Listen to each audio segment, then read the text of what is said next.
Eh Rabat, pour le projet dans la partie 3, on va faire comment?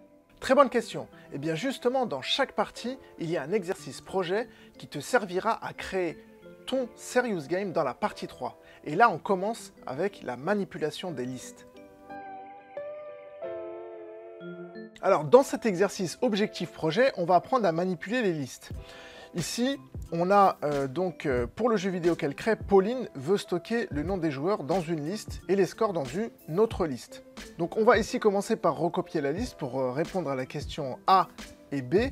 Donc la liste, ici, on a donc joueur est égal à crochet, crochet, je déclare une liste vide. Ensuite, je l'alimente avec append, d'accord? Et je mets les 5 prénoms. Donc les 5 prénoms, c'est Laura, Akli, Margot, Valentin. Donc ici, Laura, ici, Laura. Donc je vais recopier ça. Ici, je vais avoir Akli. Voilà.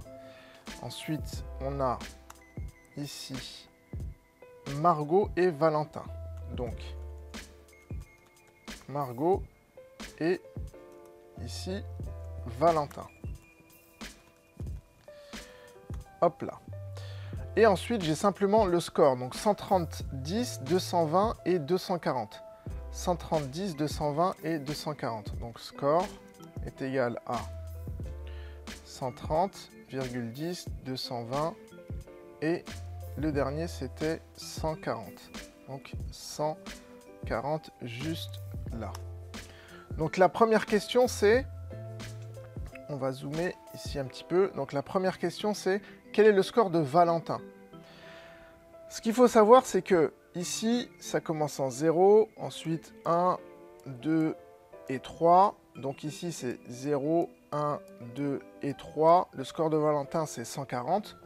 Mais aussi en fait il suffit tout simplement de regarder la position de Valentin. Valentin est en 4e position. Ici on est en 4e position. Donc le score de Valentin c'est 140. Ensuite, la deuxième question, c'est que va afficher le code suivant print de joueur de 1. Donc print de joueur de 1. Donc on va faire print de joueur crochet 1.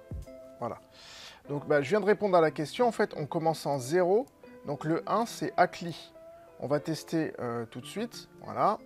Et on va faire run. Et là, on a bien Akli. Super. Ensuite, que va afficher le code suivant? Donc A égale 0, for i in range 4. A est égal à A plus score de i, print A. Donc là, on est en train de parcourir, ici la liste score et on additionne, on va additionner à chaque tour de boucle ce qu'il y a dans score. Donc là, pour i in range 4, ça veut dire que i va de 0 à 3. Donc ici, on va voir score de 0, plus score de 1, plus score de 2, plus score de 3. Donc on va additionner ici les scores. Eh bien, on va le coder tout simplement. Donc on va faire A est égal à 0. OK. Donc A est égal à 0. Donc ensuite, on va avoir for i in range. Voilà. Donc for i in range.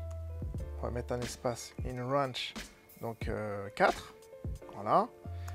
On va mettre un 2 points et entrée. Donc on a A est égal à A plus score crochet I.